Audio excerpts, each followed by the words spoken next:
Raja Najasyi, As-Samah bin Jabbar. Bagian pertama. Najasyi bisa dikatakan tabi'in, bisa juga dikatakan sebagai sahabat. Hubungannya dengan Rasulullah Sallallahu Alaihi Wasallam berlangsung melalui surat menyurat. Ketika beliau wafat, Nabi Sallallahu Alaihi Wasallam melakukan salat ghaib untuknya, salat yang belum pernah beliau lakukan sebelumnya. Dialah As-Samah bin Jabbar yang dikenal dengan sebutan An-Najasyi. Marilah pada kesempatan yang penuh berkah ini, sejenak kita telusuri kehidupan seorang tokoh besar kaum muslimin ini. Ayah As-Samah adalah raja negeri Habasyah, dan dia tidak memiliki anak, melainkan beliau. Kondisi ini dipandang kurang baik untuk masa depan negeri itu. Sebagian tokoh Habasyah saling berbisik. Raja kita hanya memiliki seorang putra. Dia hanya menyusahkan. Dia akan mewarisi takhta bila raja wafat dan mengantar kita ke arah kebinasaan. Lebih baik kita bunuh sang raja dan kita angkat saudaranya menjadi raja baru. Dia memiliki 12 putra yang membelanya semasa hidup dan menjadi pewarisnya bila meninggal. Dengan gencar, setan membisik dan memprovokasi mereka hingga mereka membunuh raja dan mengangkat saudaranya untuk menggantikannya. Kini, As-Samah diasuh oleh pamannya. Dia tumbuh menjadi pemuda yang cerdas, penuh semangat, ahli berargumen, dan berkepribadian luhur. Ia menjadi andalan pamannya dan diutamakan, lebih daripada anak-anaknya sendiri. Namun, setan kembali memprovokasi para pembesar Habasyah. Mereka kembali berembuk. Di antara mereka berkata, "Kita khawatirkan bila kerajaan ini jatuh ke tangan pemuda itu, pastilah dia akan membalas dendam atas kematian ayahandanya dahulu." Akhirnya, mereka menghadap raja dan berkata, "Tuanku, kami tidak bisa merasa aman dan tentram bila Tuan belum membunuh As-Samah atau menyingkirkannya dari sini. Dia telah beranjak dewasa, dan kami khawatir dia akan balas dendam." Mendengar permintaan tersebut, raja sangat murka dan berkata, "Sejahat-jahat kaum adalah kalian. Dahulu kalian membunuh ayahnya, dan sekarang kalian memintaku untuk membunuhnya pula. Demi Allah, aku tak akan melakukannya." Mereka berkata, "Kalau begitu, kami akan mengasingkannya dari negeri ini." Sang raja tak berdaya menghadapi tekanan dan paksaan para pejabat yang jahat itu. Tak lama setelah diusirnya As-Samah, tiba-tiba terjadi peristiwa di luar dugaan. Badai mengamuk disertai guntur dan hujan lebat. Sebatang pilar istana roboh menimpa sang raja yang sedang berduka akibat kepergian keponakannya. Beberapa waktu kemudian dia wafat. Rakyat Habasyah berunding untuk memilih raja baru. Mereka mengharapkan salah satu dari 12 putra raja, namun ternyata tak ada satupun dari mereka yang layak menduduki tahta. Mereka menjadi cemas dan gelisah, terlebih setelah mendapati bahwa negeri-negeri tetangga menunggu kesempatan untuk menyerang. Kemudian ada salah seorang di antara mereka berkata, "Demi Allah, tidak ada yang patut menjadi pemimpin kalian, kecuali pemuda yang kalian usir itu. Jika kalian memang peduli dengan negeri Habasyah, carilah dia dan pulangkanlah dia." Mereka pun bergegas mencari As-Samah dan membawanya pulang ke negerinya. Lalu mereka meletakkan mahkota di atas kepalanya dan membaiatnya sebagai raja. Mereka memanggilnya dengan Najasyi.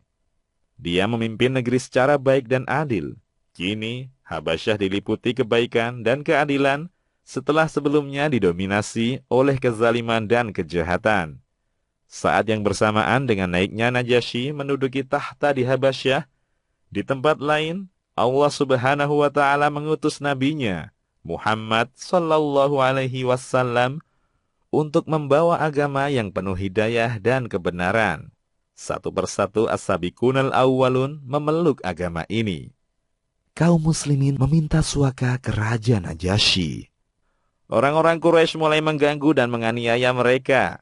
Ketika Mekah sudah terasa sesak bagi kaum muslimin karena gencarnya tekanan-tekanan musyrikin Quraisy, Rasulullah Shallallahu Alaihi Wasallam bersabda, Di negeri Habasyah, bertahta seorang raja yang tidak suka berlaku zalim terhadap sesama.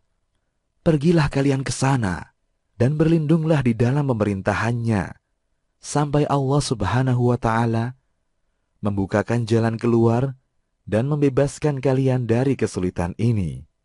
Maka berangkatlah rombongan muhajirin pertama dalam Islam yang berjumlah 80 orang ke Habasyah. Di negeri baru itu, mereka mendapatkan ketenangan dan rasa aman, bebas menikmati manisnya takwa dan ibadah tanpa gangguan. Akan tetapi, pihak Quraisy tidak tinggal diam setelah mengetahui bahwa kaum muslimin bisa hidup tenang di Habasyah. Mereka segera berunding, menyusun makar untuk menghabisi kaum muhajirin atau menarik mereka kembali ke Mekah. Mereka mengirimkan 2 orang utusannya kepada Najasyi di Habasyah. Keduanya orang pilihan dan pandai berdiplomasi, yaitu Amr bin As dan Abdullah bin Abi Rabi'ah. Mereka berangkat dengan membawa hadiah-hadiah dalam jumlah besar untuk Najasyi dan para pejabat tinggi Habasyah yang dikenal menyukai barang-barang dari Mekah. Sesampainya di Habasyah, keduanya terlebih dahulu menjumpai para pejabat sambil menyuap mereka dengan hadiah-hadiah yang dibawa. Keduanya berkata, "Di negeri Anda telah tinggal sejumlah pengacau dari kota kami. Mereka keluar dari agama nenek moyang dan memecah belah persatuan kami. Maka, jika nanti kami menghadap Najasyi dan membicarakan masalah ini, kami mohon Anda semua mendukung kata-kata kami untuk menentang agama mereka tanpa bertanya. Kami adalah kaum mereka. Kami lebih mengenal siapakah mereka dan mengharapkan agar kalian sudi menyerahkan mereka kepada kami." Setelah memilih saat yang tepat, Amr bin As dan Abdullah bin Abi Rabi'ah menghadap Najasyi. Mereka terlebih dahulu sujud menyembah seperti yang biasa dilakukan orang-orang Habsyi. Najasyi menyambut keduanya dengan baik karena sebelumnya dia telah mengenal Amr bin As. Kemudian, tokoh Quraisy itu memberikan hadiah-hadiah yang indah, disertai titipan salam dari para pemuka Quraisy yang dipimpin oleh Abu Sufyan. Raja Najasyi menghargai hadiah-hadiah pemberian mereka. Kemudian, Amr mulai bicara. "Tuan, telah tiba di negeri Anda beberapa orang pengacau dari kaum kami. Mereka telah keluar dari agama kami dan tidak pula menganut agama Anda. Mereka mengikuti agama baru yang kami tidak mengenalnya, begitu pula Anda. Kami berdua diutus oleh pemimpin kaum kami untuk meminta agar tuanku mengembalikan mereka kepada kaumnya, karena kaumnya lah yang lebih tahu akibat yang dimunculkan oleh agama yang baru itu, berupa fitnah dan kekacauan yang mereka timbulkan." Najasyi menoleh kepada para penasihat istana dan meminta pendapat mereka. Mereka berkata, "Benar tuanku, kita tidak tahu tentang agama baru itu, dan tentunya kaum mereka lebih paham akan hal itu daripada kita." Najasyi berkata, "Tidak, tidak, demi Allah, aku tidak akan menyerahkan mereka kepada siapapun sebelum mendengarkan keterangan mereka sendiri dan mencari tahu tentang kepercayaan mereka. Bila mereka dalam kejahatan, maka aku tidak keberatan untuk menyerahkan mereka kepada kalian. Namun kalau mereka dalam kebenaran, aku akan melindungi dan memelihara mereka selama mereka ingin tinggal di negeri ini. Demi Allah, aku tidak akan melupakan karunia Allah Subhanahu wa Ta'ala kepada diriku, yang telah mengembalikan aku ke negeri ini, karena ulah orang-orang yang keji." Kaum muslimin yang hijrah itu pun dipanggil Najasyi ke istana. Mereka menjadi bertanya-tanya, lalu saling bertukar pikiran sebelum berangkat. Di antara mereka ada yang berkata, "Apa jawaban kita nanti jika ditanya tentang agama kita?" Yang lain menjawab, "Kita katakan saja perkara yang difirmankan Allah dalam kitabnya, dan kita jelaskan segala yang diajarkan oleh Rasulullah Sallallahu Alaihi Wasallam tentang Robnya." Berangkatlah mereka menuju istana. Di sana, mereka melihat Amr bin As dan Abdullah bin Abi Rabi'ah. Sementara uskup-uskup Najasyi duduk berkeliling dengan pakaian kebesaran mereka dengan kitab-kitab yang terbuka di tangan. Kaum muslimin duduk di tempat yang telah disediakan setelah memberi salam secara Islam. Amr bin As menoleh kepada mereka dan bertanya, "Mengapa kalian tidak sujud kepada raja?" Mereka pun menjawab, "Kami tidak sujud kecuali kepada Allah Subhanahu wa Ta'ala." Najasyi menggeleng-gelengkan kepala karena kagum dengan jawaban itu. Dia memperhatikan mereka dengan pandangan simpati, lalu berkata, "Apa sebenarnya agama yang kalian anut? Kalian meninggalkan agama nenek moyang kalian dan tidak pula mengikuti agama kami." Setelah memohon izin, Ja'far menjawab, "Wahai Raja, sesungguhnya kami sama sekali tidak menciptakan agama baru. Akan tetapi, Muhammad bin Abdullah telah diutus oleh Rabb-Nya untuk menyebarkan agama dan petunjuk yang benar, serta mengeluarkan kami dari kegelapan menuju cahaya terang benderang. Pada awalnya, kami adalah kaum yang hidup dalam kebodohan. Kami menyembah api, memutuskan hubungan keluarga, memakan bangkai, berlaku zalim, tidak menyayangi tetangga, dan yang kuat selalu menekan yang lemah. Dalam kondisi demikian, Allah Subhanahu wa Ta'ala mengutus Rasul yang kami ketahui asal-usulnya. Kami percayai kejujurannya, amanah, dan kesuciannya untuk menyuruh kami kepada Allah Subhanahu wa Ta'ala dan mengajak kami melakukan ibadah dengan mengesahkannya.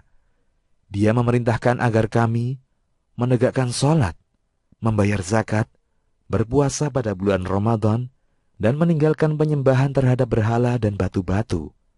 Beliau memerintahkan kepada kami agar senantiasa jujur dalam berbicara, menunaikan amanah, menyambung persaudaraan, dan menghargai darah. Beliau melarang kami berzina, bersaksi palsu, dan memakan harta anak yatim.